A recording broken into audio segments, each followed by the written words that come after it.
Although anxiety claws at the back of my throat and pounds in my temples, this has become my morning ritual. I do this every day to try to show up for the story I'm writing and to remember who I was before fear caused me to section off parts of myself.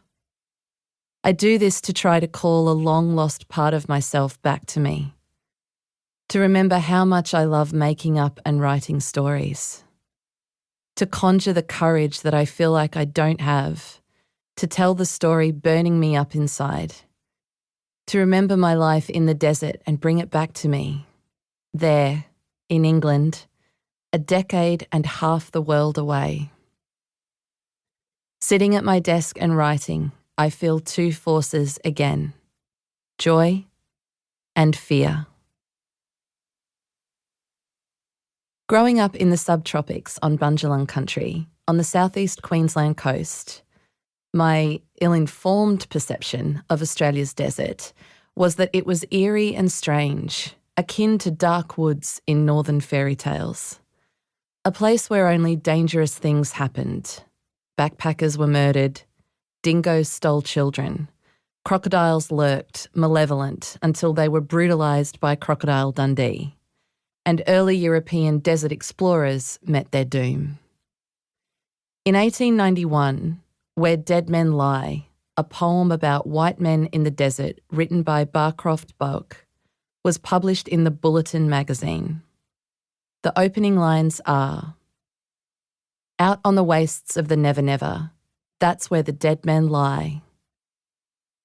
Mythologising Australia's interior as a place of death, waste and haunting caught on, as did calling it the Never Never. 13 years later, on a December night in London in 1904, a play debuted at the Duke of York's Theatre in London. Written by J.M. Barrie, the play was Peter Pan, the story of a boy who could fly. He came from a faraway, fantastical place of wonders and dangers called Never Never Land, which became Neverland when Barrie adapted the play into a book. It's commonly thought that Barrie was inspired by Boak's term for the Australian desert. It wasn't until I was living on Unanoo country that I began to learn and understand that Australia's desert interior isn't a fantastical, unreal, otherworldly place. It is an ancient living landscape, holding tens of thousands of years of First Nations stories, knowledge, law, lore, and culture, and thriving World Heritage listed ecologies. As a young white woman, living in the semi-arid desert was a formative experience of my early adulthood, one that cracked me open and began to teach me who I am, as myself, as a descendant of Celtic and Scandinavian settlers on stolen land, and as a human being. I learned that the desert, this place colonialists had termed the dead heart of the continent, was home to an abundance of flora and fauna, and alive with thousands of generations of stories and culture. The landscape was dramatically beautiful, harsh, and demanding of respect. I found a home for myself there.